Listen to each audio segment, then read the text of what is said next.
मालदीव के राष्ट्रपति मोहम्मद मुइज्जू भारत के 4 दिवसीय दौरे पर हैं। वो इससे पहले इसी साल जुलाई में भारत आए थे और इस तरह 4 महीने में वह दूसरी बार भारत आए हैं। ऐसे में सवाल उठने लगे हैं कि मालदीव में इंडिया आउट का नारा देने वाले मुइज्जू आखिर बार बार भारत क्यों आ रहे हैं। इस वीडियो में समझते हैं मुइज्जू के भारत दौरे के मायने क्या हैं और आपको बताएंगे भारत के उन सेक्टर्स के बारे में जिनके बिना मालदीव का काम चल ही नहीं सकता। तो सबसे पहले मालदीव की मौजूदा स्थिति को समझ लेते हैं। रिपोर्ट्स की माने तो भारत से कंट्रोवर्सी और मुइज्जू के भारत विरोधी बयानों के बीच मालदीव का विदेशी मुद्रा भंडार करीब 40 करोड़ डॉलर ही रह गया है, जिससे सिर्फ 1.5 महीने का खर्च ही चलाया जा सकता है। मालदीव का पर्यटन क्षेत्र बेहद घाटे में है, जबकि टूरिज्म को मालदीव की अर्थव्यवस्था की रीढ़ की हड्डी कहा जाता है। अब बात करते हैं आखिर मालदीव किन किन क्षेत्रों में भारत पर निर्भर है। रिपोर्ट्स की माने तो मालदीव को साल 1965 में आजादी मिली थी। मालदीव को आजादी मिलने के बाद भारत उन देशों में शामिल था जिन्होंने उसके साथ राजनयिक संबंध स्थापित किए थे। ये जग जाहिर है कि मालदीव का टूरिज्म सेक्टर काफी हद तक भारतीय सैलानियों पर टिका है। इसके अलावा डिफेंस और सिक्योरिटी सेक्टर में भी 1988 से भारत मालदीव को सहयोग देता आ रहा है।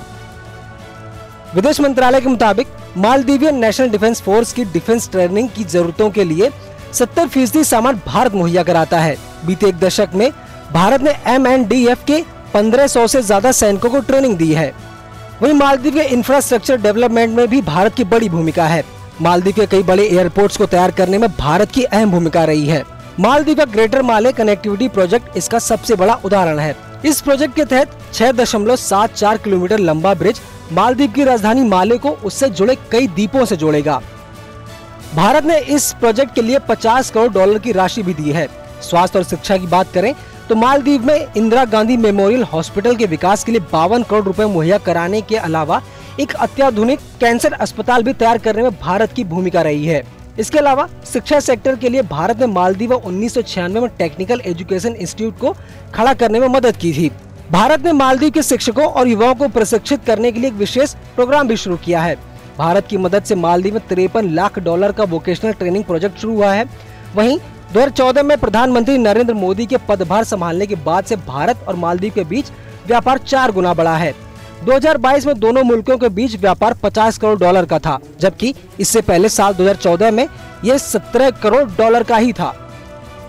रिपोर्ट्स की माने तो मालदीव की अर्थव्यवस्था टूरिज्म पर टिकी है, जिसमें सबसे बड़ा योगदान भारतीयों का ही रहता है। लेकिन पीएम मोदी पर आपत्तिजनक टिप्पणी के बाद दोनों मुल्कों के रिश्ते में जो तल्खी बढ़ी, उसके बाद भारतीय सैलानियों ने मालदीव का बहिष्कार करना शुरू कर दिया, जिससे मालदीव की अर्थव्यवस्था डगमगा गई। जिसके बाद मुइज्जू को समझ में आ गया कि भारत उसके लिए काफी अहमियत रखता है। सिर्फ टूरिज्म सेक्टर के लिए ही नहीं, बल्कि इंफ्रास्ट्रक्चर डेवलपमेंट और इलाज के लिए भी मालदीव भारत पर निर्भर है। मीडिया रिपोर्ट्स की माने तो मुइज्जू के गलत फैसले लगातार मालदीव पर भारी पड़ते आ रहे हैं। मालदीव के राष्ट्रपति अमूमन राष्ट्रपति पद की शपथ लेने के बाद सबसे पहले भारत का दौरा करते हैं, लेकिन मुइज्जू ने भारत की तुलना में चीन और तुर्की को तरजीह दी। वह जनवरी में तुर्की गए थे। इसके बाद उन्होंने चीन का दौरा किया था, जिस पर भारत ने नाराजगी भी जताई थी।